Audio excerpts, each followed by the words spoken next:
Bonjour, je suis coach et formateur en développement personnel, en leadership et en création d'entreprise. Je suis très heureux de partager avec vous cet enseignement intitulé « Les deux grandes missions de l'homme ». Les deux grandes missions de l'homme. Il est très important dans la vie de revenir à nous-mêmes et de nous interroger. Quelle est ma mission sur la terre? Qu'est-ce que je fais dans la vie? Qu'est-ce que je dois accomplir dans la vie? Qu'est-ce que je veux avoir dans la vie? Mais qu'est-ce que je dois laisser dans la vie? Je voudrais amener quelqu'un à comprendre une vérité. Je ne transmets jamais un message qui peut détruire la vie de l'être humain créé à l'image de Dieu. Pourquoi? Premièrement, je refuse catégoriquement d'être un partisan, un disciple ou l'instrument de Satan. Deuxièmement, je veux toujours et je m'efforce toujours à être au service de notre Créateur. Pourquoi? Troisièmement, parce que je sais, un jour, je vais retourner à lui. Il est important dans la vie, nous en tant que des êtres humains créés à l'image de Dieu. Pourquoi posons-nous la question? L'homme est le plus sacré de la créature de Dieu. Vous pouvez perdre votre bœuf, votre cheval, votre âne, votre voiture, votre travail, mais vous n'allez pas crier dire que c'est la fin du monde. Vous pouvez retrouver ou avoir à nouveau le travail, acheter à nouveau un cheval, acheter à nouveau une voiture, ceci et cela, mais jamais l'homme que vous avez perdu, ou la femme, ou l'enfant, ou ceci ou cela. Vous savez pourquoi? Parce que nous sommes créés à l'image et à la ressemblance de Dieu. Ce que beaucoup ignorent, et c'est une vérité. Comment chaque être humain s'auto-déclare ou déclare que nous sommes créés à l'image de Dieu et cet homme s'acharne toujours à faire le mal. Pourquoi nous devons savoir notre mission sur la terre? Je voudrais dire à quelqu'un, je voudrais informer quelqu'un, attirer l'attention de quelqu'un que tu es sur la terre pour accomplir deux missions, deux grandes missions. La première grande mission, c'est être au service de Dieu. Nous ne devons jamais oublier ça. Vous savez pourquoi le mal gagne le terrain? Parce que l'homme a oublié qu'il est sur la terre pour être au service de Dieu. Être au service de Dieu, c'est être dans la volonté de Dieu. C'est être un homme de paix. C'est être un homme de vérité. C'est être un homme d'amour. C'est être un homme qui pardonne. Parce que sans ces éléments, nous ne pouvons pas bâtir un monde meilleur qui reflète que nous appartenons tous à Dieu. Quand l'homme est au service de Dieu, il devient un modèle. Quand il est au service de Dieu, il devient un homme de paix. Quand il est au service de Dieu, il est capable de pardonner à quelqu'un qui l'a offensé.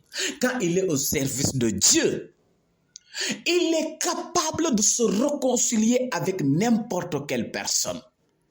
Quand il est au service de Dieu, il sera plein de compassion envers les autres.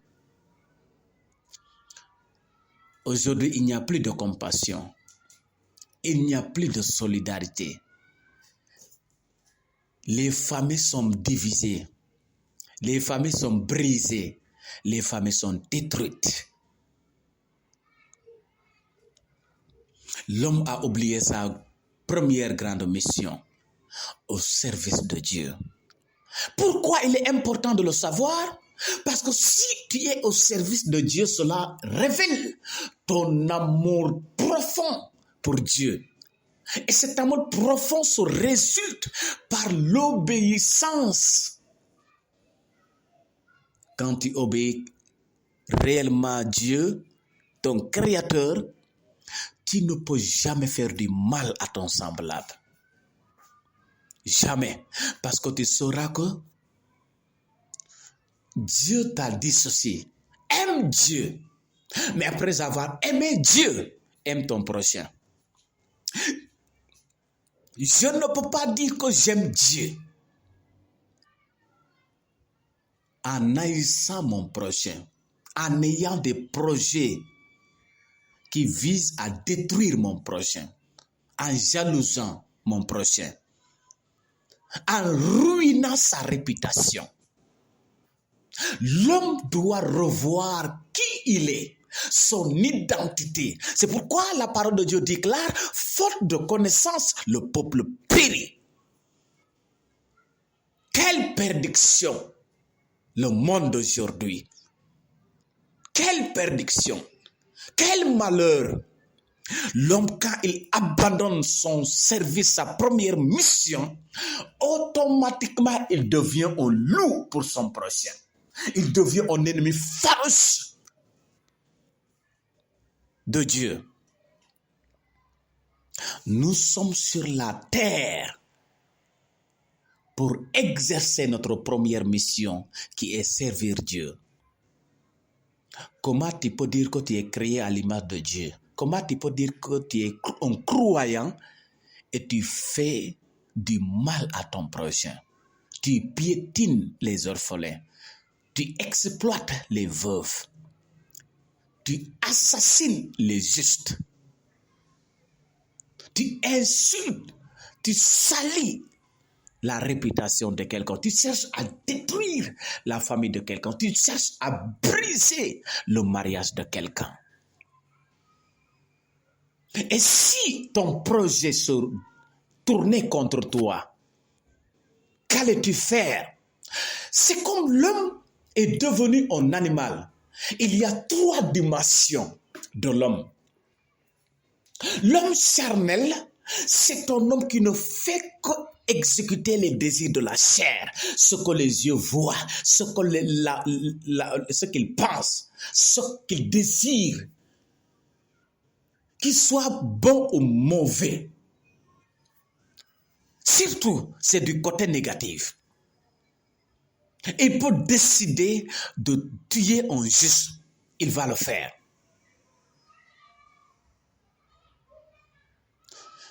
Pourquoi il est charnel? Parce que notre chair est sciée par le péché. C'est pourquoi on ne doit pas vivre. Si on veut vivre selon la chair, notre monde sera ce monde qu'on est aujourd'hui.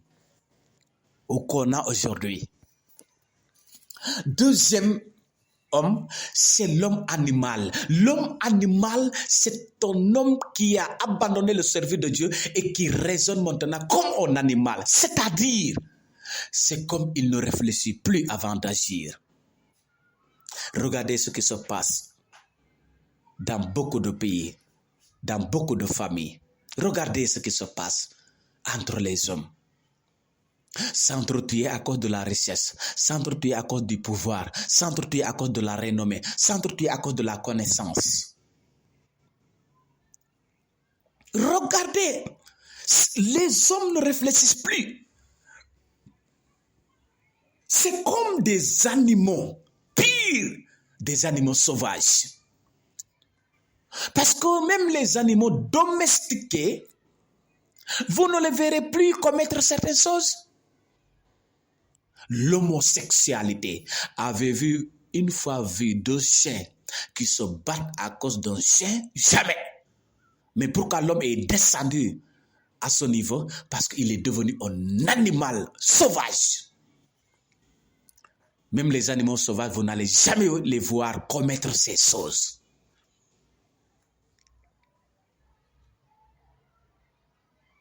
des actes ignobles, comportements ignobles, l'homme doit revenir à sa mission principale, à sa mission première, s'il veut être réellement cet homme parfait que parle Gandhi. Et l'homme, troisième dimension de l'homme, la dimension la plus parfaite qui reflète notre Créateur, c'est l'homme spirituel. L'homme spirituel. L'homme qui marche selon le spirituel, selon la foi en Dieu. Je ne t'ai jamais dit que tu n'es pas un croyant. Mais si tu es un croyant et tu cherches à tuer, tu cherches à détruire, j'ose te dire aujourd'hui, tu n'es pas un croyant. Tu ne connais pas Dieu. Tu crois à un Dieu qui s'est déguisé, c'est-à-dire tu crois en réalité Satan et pas Dieu.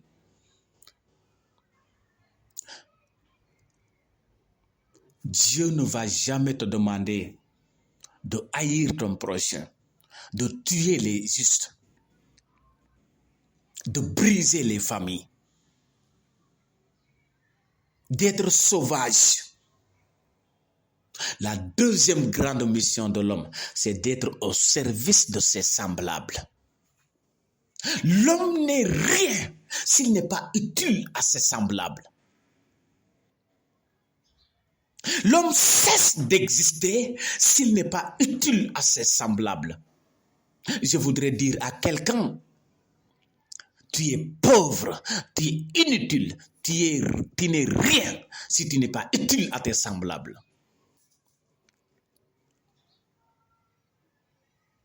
La deuxième grande mission, être au service de ses semblables. Les deux grandes missions se complètent et affirment ton existence, ton identité. Révèle ton identité. Quelqu'un qui est au service de Dieu va se refléter à son service envers ses semblables. Quelqu'un qui n'est pas au service de Dieu va se refléter de son comportement, de ses actes envers ses semblables.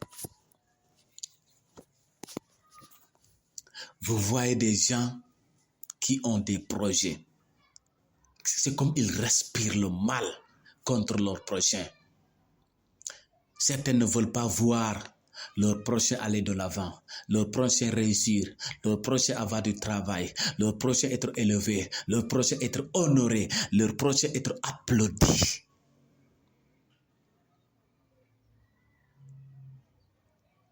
Je voudrais te dire, si l'homme réfléchissait, si l'homme spirituel qui est dans cette troisième dimension a bien compris, a compris certaines choses que l'homme ni charnel ni animal ne comprend pas. Je vais vous dire pourquoi il est très important d'être au service de tes semblables. Quand la personne est née, qui l'accueille en première, qui le nettoie de ses saletés, qui le lave de ses saletés et qui l'emballe avec un tissu propre, c'est son semblable.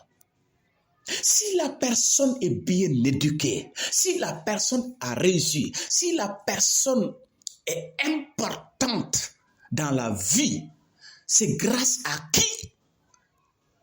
À ses semblables. Si la personne est décédée, qui va l'enterrer? Mais avant l'enterrer, qui va le laver? Qui va l'embellir?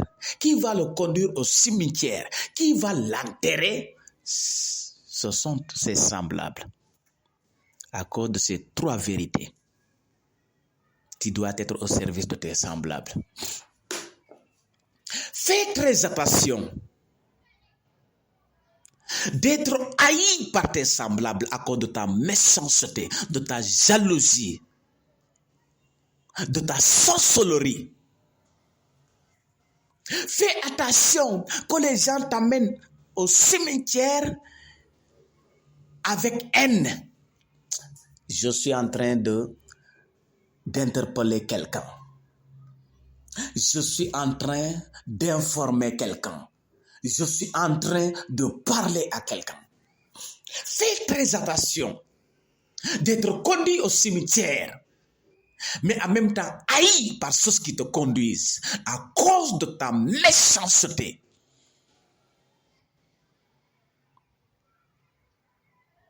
Je voudrais vous informer sur quelque chose, sur une vérité. Savez-vous que les gens qui sont autour de toi vous connaissent bien? Qui êtes-vous dans votre famille?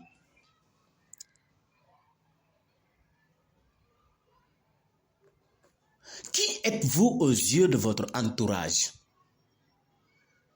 C'est-à-dire vos semblables. Qui êtes-vous devant Dieu? Si vous n'êtes pas la même personne, vous avez abandonné votre mission.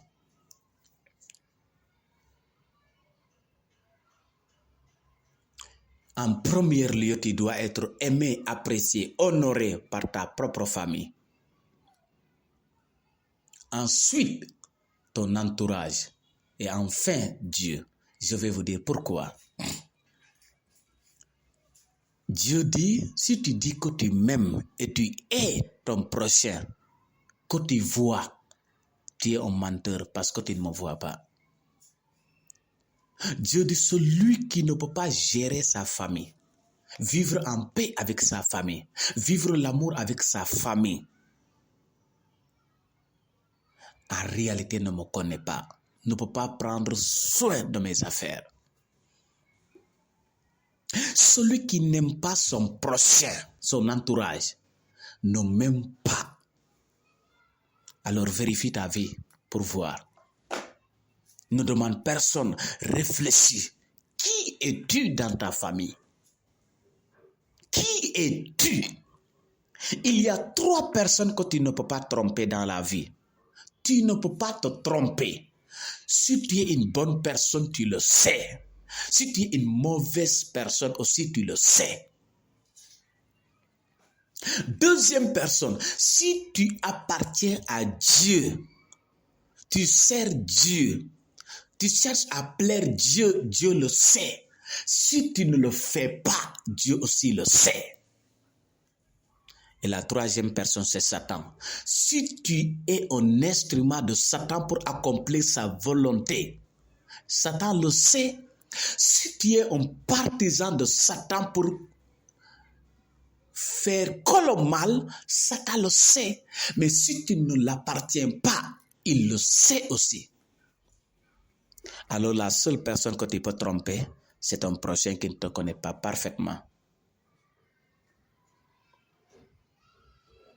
Ne cherchons pas à montrer quelqu'un qu'on n'est pas. C'est ça l'hypocrisie.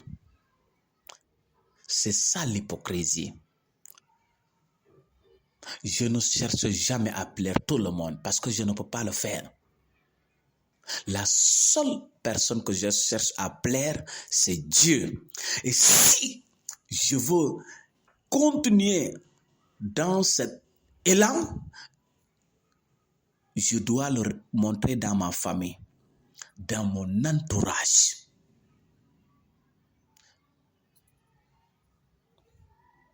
Parce que la richesse de Dieu, c'est l'être humain. Si je hais un être humain, je hais la richesse de Dieu. Donc je suis contre Dieu. C'est pourquoi vous voyez Satan, pour montrer sa haine contre Dieu, il attaque ce que Dieu a aimé le plus, l'être humain. Es-tu un instrument de Dieu pour le bien de tes semblables, pour donner la paix, la joie au cœur de Dieu, ou es-tu un instrument de Satan pour la destruction de tes semblables afin de blesser le cœur de Dieu? C'est à toi de répondre. Merci de votre aimable attention.